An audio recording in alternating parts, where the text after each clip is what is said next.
నాగార్జునసాగర్ జలాశయానికి వరద ఉధృతి తీవ్రంగా కొనసాగుతోంది. జూలై నెలలోనే ప్రాజెక్టు పూర్తిస్థాయి నీటి మట్టాన్ని చేరుకోవటం గత 18 ఏళ్లలో ఇదే తొలిసారి. ఈ నేపథ్యంలో జలాశయం నుంచి భారీగా నీటిని విడుదల చేస్తున్నారు.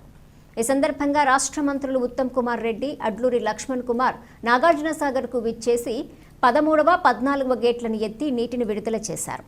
ప్రస్తుతం నాగార్జునసాగర్ ప్రాజెక్టులో మొత్తం 26 క్రస్ట్ గేట్లు ఉండగా వాటన్నింటినీ 5 అడుగుల మేర అధికారులు ఓపెన్ చేశారు. దీంతో భారీగా దిగువకు నీటి విడుదల జరుగుతోంది. నీటి ప్రవాహం దాదాపు 68,000 క్యూసెక్కులకు పైగా ఉండే అవకాశం ఉన్నట్లు వర్గాలు వెల్లడించాయి. ఇన్ఫ్లో, అవుట్ఫ్లో స్థిరంగా ఉండటంతో శ్రీశైలం జలాశయానికి వరద పెరిగే అవకాశం ఉన్నట్లు అంచనా. అధికార యంత్రాంగం అప్రమత్తమై వరద ప్రాంతాల ప్రజలకు ముందస్తు హెచ్చరికలు జారీ చేస్తున్నారు.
మరి నాకు ఈ అవకాశం రావడం ఇది నా అదృష్టంగా భావిస్తున్నాను. ఇది ఇంకో గొప్ప విషయం. రాష్ట్రంలో కాంగ్రెస్ పార్టీ అధికారంలో వచ్చిన తర్వాత పోయిన వానాకాలం పంట, ఆ తర్వాత యాసంగి పంట, ఆ తర్వాత తిరిగి వానాకాలం పంటకి నాగార్జున సాగర్ ప్రాజెక్టులో నీళ్లు నిండడం, మరి పూర్తి స్థాయిలో 590 లెవెల్ వరకు నీళ్లు నిండడం, మరి పూర్తి స్థాయి ఆయకట్టుకు నీళ్లు ఇవ్వగలగడం అది మా అదృష్టంగా భావిస్తున్నాను.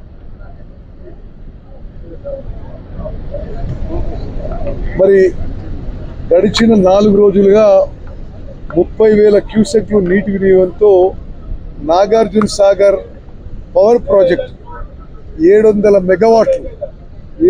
మెగావాట్ల పవర్ ప్రాజెక్టుగా పూర్తి స్థాయిలో నడుస్తుంది. అదే అన్నిటికన్నా ముఖ్యమైన విషయం మీరందరూ గమనించాలి. నిర్దిష్ట షెడ్యూల్ కంటే ముందు ఎడమ కాలువ ద్వారా ఈరోజు అంటే పవర్ ప్రాజెక్టు యొక్క నీళ్లు విడుదల కాకుండా అదనంగా ఎడమ కాలువలో 3,000 క్యూసెక్లు ఈరోజు విడుదల చేసి ఖరీఫ్ పంటకు మరి మన కాంగ్రెస్ ప్రభుత్వం తోడ్పాటును అందిస్తుంది. ఈ అన్ని మేజర్ ప్రాజెక్ట్స్ అన్ని విధాలుగా నిరంతరంగా ఆధునీకరణ చేయడానికి, డీసెడిమెంటేషన్ చేయడానికి కూడా నిరంతరం మన ప్రభుత్వం, మన ఇరిగేషన్ శాఖ కూడా కృషి చేస్తుందని చెప్పి నేను మనవి చేస్తూ మీ అందరికీ ధన్యవాదాలు.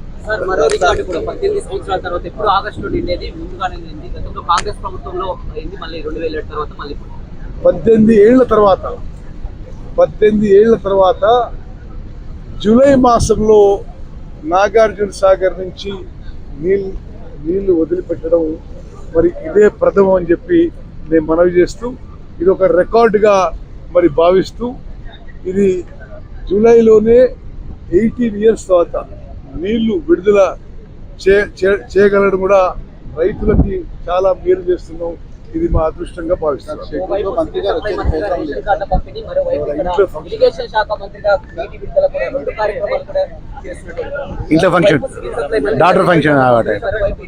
అదే విధంగా మరి సరే, ఇదే మన మెయిన్ ప్రోగ్రాము. నాగార్జున సాగర్ నుంచి నీటి విడుదల చేస్తున్నాం. నాగార్జున సాగర్ నుంచి నీటి విడుదల చేసి వచ్చిన క్రమంలో ఒక 3-4 కాన్స్టిట్యున్సీస్ లో రేషన్ కార్డు పంపిణీ కార్యక్రమంలో పాల్గొన్నాం. అవన్నీ